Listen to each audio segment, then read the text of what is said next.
வரதராஜன், அதாவது மீனு கதை ஒன்றை சொன்னார் ஷியாம் சார். இப்ப தமிழ்நாடு வந்து வருமுன் காப்போம் அப்படின்னு இருக்கு. நீங்க வலைய வீசுவீங்களா மாட்டீங்களா, அல்லது இந்த வலைக்கான அளவுகோல் தான் என்னங்கிறத சொல்லாமே கையில வச்சுக்கிட்டு இருக்கீங்க அந்த வலைய அப்படிங்கறதா ஷியாம் சார் சொன்னது. அதாவது குடிக்கு பயந்தவன் எம்ஏல படுத்து எதையாவது பூச்சாண்டி காட்டி திமுக அரசாங்கம் மத்திய தமிழ்நாட்டு தென் மாநிலத்தில்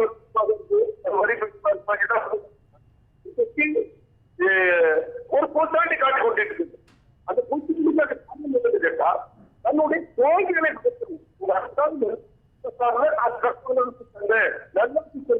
எனக்கு நல்ல 3 வாக்கு கொடுங்க சொல்லி மக்கள் தயாராக ஒரு விஷயம். அதனால இல்லாத விஷயத்த இவர்கள் பேசுறதுதான் எங்களுடைய தலைவர் சொல்லிக்கின்றார். அதைதான் பாஜக சொல்லிக்கின்றது. அதனாலதான் நான் மீனு கதையிலிருந்தே ஆரம்பிச்சேன் சார். வருமுன் காக்கிற மீன் மாதிரி தமிழ்நாடு இருக்கு அப்படின்னு சொல்றாரு அவரு. அதனாலதான் கேட்கிறேன், இது வந்து நாளை நடைபெறாது என்பதற்கான உத்தரவாதம் இல்லை, இல்ல 30 ஆண்டுகளுக்கு செய்ய வேண்டாம் அப்படின்னு தமிழ்நாடு அரசு வைக்கிற அந்த கோரிக்கையை ஏற்குமா அப்படின்னு ஒரு கேள்வி இருக்கு மத்திய அரசு. ஒரு விஷயத்த நீ கவனத்துல கொள்ளும். பாரு, நீ சொல்ற மாதிரி 51ல நடைபெற்றது, அப்புறம் 61ல திருப்பி வந்து அது வந்து அதனுடைய பாராளுமன்றத்தினுடைய எண்ணிக்கை கூடுதல் வந்திருக்குது. அது 522, 1071 543 வந்திருக்கு. அதன் பிறகு இந்திரா காந்தி அவர்கள் 25 வருஷம் பிரைஸ் பண்ணாங்க. 2001ல மரியாதைக்குரிய வாஜ்பாய் அவர்கள் ஒரு சட்டப்பிரிவு 84 படி அதை ஒரு அமெண்ட்மெண்ட் கொண்டு வந்து நம்ம எதிர்ப்பு எல்லாரும் அதை வந்து எப்படி பண்ணுவோம் அதை மதிப்பு பண்ணிருக்கோம். இப்ப நரேந்திர மோடி அரசாங்கம் வந்து ஜனநாயகத்தை மதிக்கக்கூடிய அரசாங்கம். இதுல வந்து நீங்க வந்து இதுல நீங்க வந்து சொல்றதெல்லாம் வேறு. நாங்க தெளிவு இன்னைக்கு என்ன இன்னைக்கு பாருங்க,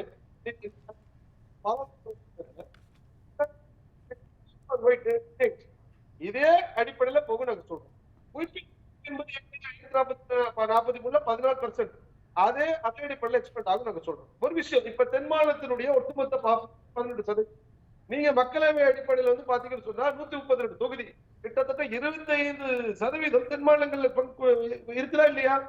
நீங்க எல்லாம் நீங்க வந்து பண்றீங்க. நாங்க தெளிவா சொல்லிட்டோம், சென்சஸ் எடுக்கப்படும். சென்சஸ் எடுத்து முடிஞ்ச பிறகு டீலிமிஷன் கமிஷன் அமைக்கப்படும். அந்த டீலிமிஷன் கமிஷன் வந்து போத் ராஜ்யசபா லோக்சபால அமைக்கப்படும். எல்லாரும் வைத்த கோரிக்கை சார், தமிழ்நாட்டுடைய அந்த விகிதாச்சாரம் 7.2% அப்படிங்கிற இடத்துல இருந்து மாறக்கூடாது அப்படிங்கிறது தான் அதிமுக வைத்த கோரிக்கையா இருக்கலாம், இல்ல மற்ற கட்சிகள் வைத்த கோரிக்கையா இருக்கட்டும். அது ஒற்றை புள்ளியில எல்லாரும் நிக்கிறாங்க. அப்படி இருக்கும் பொழுது அதை எப்படி நீங்கள் பார்க்கிறீர்கள்? இல்ல முதல்ல இப்ப நிதியமைச்சர் கேட்கிறார் இல்லையா, இதை இப்படிதான் பண்ண போறோம்னு ஒரு நேர்மையா வெளிப்படைத்தன்மையை சொல்லணும். அவர் இன்னைக்கு பேசியதோட முக்கிய சாராம்சத்துல அது ஒண்ணு இல்லையா?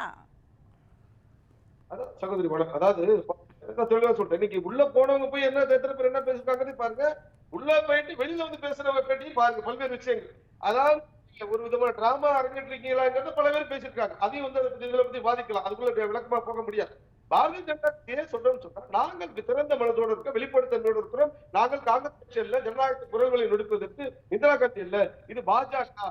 நாங்கள் வந்து எல்லாத்தையும் வெளிப்படையாக வந்து இது பண்ணிருக்கோம், ஜனநாயக முறையில எல்லா விஷயங்களும் தீர்த்து கொள்றோம். அதனால நீங்க இப்ப தென்பாகத்துல வந்து குறைஞ்சிச்சுன்னு சொன்னா எங்களுக்கு கிடையாதா? இப்ப எங்க கர்நாடகத்துல எங்களுடைய பிரதிநிதித்துவம் என்ன, தெலுங்கானால என்ன, இல்ல ஆந்திர பிரதேச ஒருங்கிணைந்த ஆந்திராவுக்கு யாருடைய பங்களிப்பு அதிகம்? நான் என்ன கேட்கிறேன், நீங்க அரசியல் செய்வதற்கு வாரம் ஒரு பிரச்சனை எடுக்காது. இன்னைக்கு அவர்கள் இவர்கள் மாநில அரசாங்கம் ஏற்பாடு பண்ணுற கூட்டத்துல என்ன பல்வேறு கட்சிகள் போயிருக்கலாம். அடுத்த முறை கூட்டத்தில் பங்கு கொள்வாங்களே தெரியாது. ஆனால் என்பது நிச்சயமாக தமிழகம் முழுவதும் இல்லாத ஒரு அச்சத்தை தமிழக மக்கள்கிட்டையும் மற்ற கட்சிகள்கிட்டையும் ஒரு விதமான எது சார் இல்லாத அச்சம்ன்றீங்க? வரும் முன்னாடி நாம இதெல்லாம் இப்படி நடந்துடக்கூடாதுன்னு ஒரு கோரிக்கையை வைக்கிறது வந்து நம்மளை காப்பாத்திக்கிற ஒன்று தானே. அதை எப்படி நம்ம இல்லாத அச்சம், தேவையற்ற அச்சம்னு எப்படி சொல்றீங்க? நாங்களும் தமிழக பாஜகவும் ஒரு ஜனநாயக கட்சி, தமிழக பாஜகவும் வந்து ஒரு அரசியல் கட்சி, தமிழர்கள் அக்கறை கொண்ட கட்சி. அந்த பழைய காலத்துக்கு போக முடியாது, பழைய பிரச்சாரங்கள் பண்ண முடியாது, பழைய போராட்டங்கள் செய்ய முடியாது. அதனால வந்து அது எல்லாத்தையும் தோல்வி கண்ட பிறகு இன்றைக்கு பாஜகவை நீங்க வந்து இங்க பாஜகவுடைய எழுச்சியை, மக்கள் ஆதரவு பெற்ற பாஜகவுடைய வளர்ச்சியை தடுக்க வேண்டும் என்பதற்காக திமுக செய்கின்ற ஒரு அதுதான் நாங்க மக்கள்கிட்ட வெளிப்படுத்துறோம். இது இது இது சில வாரம் போகும், அடுத்த சில வாரத்துக்கு அடுத்து எடுப்பாங்க. அதான் சார், சொல்றேன். இது அதாவது வேற நம்மளுடைய மக்களவை தொகுதி எண்ணிக்கையின் அடிப்படையில இல்லாம ஒரு தொலைநோக்கு பார்வையில கூட சரின்னு ஒத்துக்கலாம். புதிய நாடாளுமன்றத்துல மக்களவைக்கான அந்த அரங்கத்தின் உள்ளே அமைக்கப்பட்டிருக்கக்கூடிய சீட்டுகளுடைய எண்ணிக்கை இங்க இருக்கக்கூடியதுக்கும் அங்க இருக்கக்கூடியதுக்கும் ஏன் கூடுதலா ஒதுக்கி இருக்கிறோம் அப்படிங்கிறது முதல் கேள்வி. இரண்டாவதா கேள்வி, இந்த மக்கள் தொகை கணக்கெடுப்புக்கு பிறகு தொகுதி வரையறை செய்யப்படும்னு பிரதமரே ஆந்திராவில் பேசினதும் நம்ம கிட்ட இருக்கு. இது இரண்டும் தான் மிக முக்கியமானது. இப்ப உள்துறை அமைச்சர் எடுக்க மாட்டோம்லாம் சொல்லல, இதை இப்படிதான் நடத்த போறோம் அப்படின்னு தான் சொல்லி இருக்கிறாங்க. அப்ப அது தேவையற்ற அச்சம்னு கடந்து போய் இப்ப நாங்க செய்யவே போறதில்ல, நீங்க ஏன் அதை பத்தி எல்லாம் யோசிக்கிறீங்கிற இடத்துக்கே இடம் இல்லல்ல. இல்ல செய்யாம இருக்க முடியாது. பாருங்க, நீங்க இப்ப 2010 திமுக ஆட்சியில சட்டமன்றத்துல 320 இருக்கமிக்க உண்ட நீ பல்நோக்கு மருத்துவமனையா போயிடுச்சு. நீங்க 320 இருக்க அமைச்சுக்கு 234 இன்னைக்கு அது வேற மாதிரி போயிடுச்சு. அது பல்நோக்கு மருத்துவமனையா போயிடுச்சு. அடுத்த ஆட்சி பிறகு வேறு. இன்னைக்கு பாராளுமன்றத்தில் இருக்கலாம், பட் அதையாவது கொண்டு வருவோமா அப்படின்னு தெரியாது. ஆனா அதே சமயத்துல ஒரு இதை பொறுத்து பாக்கணும். எப்படின்னா இன்னைக்கு தமிழகத்தோட ஒரு எம்பி தேசிய ஆவரேஜ் பாத்தீங்கன்னா 20 லட்சம் பேர். அப்ப 20 லட்சம் பேர் ஒரு எம்பியால நேரடியாக கவனம் கொள்ள முடியுமா அப்படிங்கறது கணக்குல எடுத்துக்கணும். ஏன்னா காலங்கள் வேறு. நீங்க எல்லாமே பினிஷ் பண்ணிட்டே இருக்க முடியாது, எல்லாமே போஸ்ட் பண்ணிட்டே இருக்க முடியாது. அப்ப அந்த அடிப்படையில் உதாரணம் சில மாநிலங்கள் 30 லட்சம் பேர். ஷாம் சார் கேக்குறாரு, நீங்க சொல்றது விகிதாச்சார அடிப்படை. அமித்ஷா பேசுவது இங்கே ஏற்கனவே இருக்கக்கூடிய ப்ரோரேட்டா உள்துறை அமைச்சர் பேசக்கூடியதாக இருக்கிறது. ப்ரொபோஷனல் ரேட் விகிதாச்சார அடிப்படை அப்படிங்கறத பாஜகவுடைய மாநில தலைவர் சொல்கிறார். ரெண்டுல எது அப்படின்னு ஷாம் சார் கேட்டார் இல்லையா? தலைவர் சொன்னது ப்ரோரேட்டா என்பதை நீங்க விகிதாச்சாரத்தை வர ப்ரோரேட்டா என்பது இப்ப இருக்கிறத விட சன்பான்மையோட அதேதான். ஊபி 14 சொன்னா அது 14ல இருந்து என்ன ஏதோ அவ்வளவுதான். அதனால அதுதான் கொள்முதல் சொல்ல தவிர நீங்களா இப்படி சொன்னா நீங்க திமுக வைக்கின்ற ஒரு அவதூறு பிரச்சாரத்தை அதுக்கு அவருக்கு இன்டர்பிரிட்டேஷன் நம்ம எப்பயுமே நாங்க சொல்லிட்டு தான் இருக்கோம். அவங்க தெரிஞ்சாத மாதிரி காதை வாங்கிட்டு தவறான இடத்துக்கு தவறான பிரச்சாரத்தை மக்கள் எடுத்து தான் போயிட்டு இருப்பாங்க. இது வியப்பு தக்க இது இல்ல, இது தேவையில்லாத ஒரு விஷயங்கள். நிச்சயமாக நாட்டுக்கு அக்கறை கொண்டுள்ள ஒரு அரசாங்கத்தை பார்த்து நான் இப்படிதான் போவேன் அப்படிதான் போகாத ஒரு வழி சொல்லிக்கிட்டு இல்ல கற்பனையாக நினைச்சு கொண்டு மக்கள் தெளிவா இருக்கிறாங்க. இவர்கள் இல்லாதவர்களை மக்கள் இந்த வழியில போகின்ற ஒரு அவதூறு பிரச்சாரம் செய்யறாங்க. இல்ல இதுல என்ன சார் அவதூறு பிரச்சாரம்? நமக்கு இன்னும் கூடுதல் எம்பிக்கள் கேட்டா அது தமிழ்நாட்டுக்கு தானே நல்லது. தமிழ்நாட்டுக்கு இன்னும் கூடுதல் எம்பிக்கள் கொடுங்க அப்படின்றதும் அதை வெளிப்படைத்தன்மையா நேர்மையா கொடுங்க, நேர்மையா இருக்கணும், அது வெளிப்படைத்தன்மையோட இருக்கணும் அப்படின்றது தானே அவங்க கேள்வி. அதான் சொல்லிட்டோம்ல, சென்சஸ் எடுக்கப்படும்.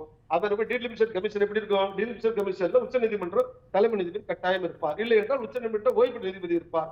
அகில இந்திய தேர்தல் ஆணையம் இருப்பார். அதன் பிறகு மாநில தேர்தல் ஆணையம் இருப்பார். அதன் பிறகு மாநிலத்திலிருந்து அசோசியேட் கமிட்டி, அது 5 எம்பி 5 சட்டமன்ற உறுப்பினர் இருப்பாங்க.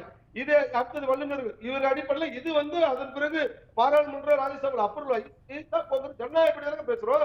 அதன் பிறகு நம்ம வெளிப்படைத்தன்மை எப்படிதான் காட்டுறது, எப்படி காட்டுறது எங்களுக்கு ஒண்ணுமே தெரியல. இல்ல மக்கள் தொகை கணக்கெடுப்புல நீங்க விகிதாச்சார அடிப்படையில சொன்னா தமிழ்நாடு மாதிரி தென் மாநிலங்கள் பாதிக்கப்படும் தானே அவங்க கவலைப்படுறாங்க.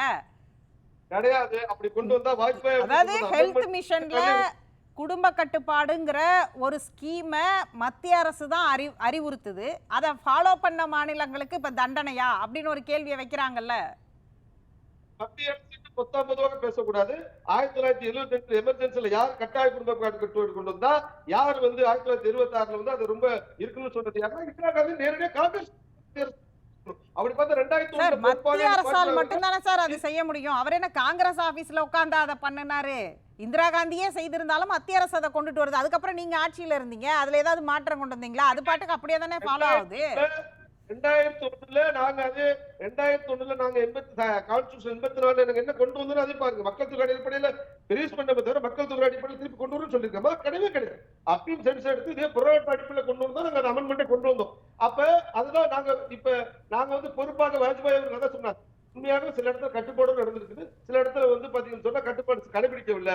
அப்படிங்கிற பட்சத்துல இது வேண்டாம். ஆக அந்த அமெண்ட்மெண்ட்ல அதான் சொல்லியிருக்கோம், மக்கள் தொகை அடிப்படையில் கிடையவே கிடையாது, அது புரோட்டா அடிப்படையில் தான் இருந்தது. அது திமுக அங்க வைத்தது.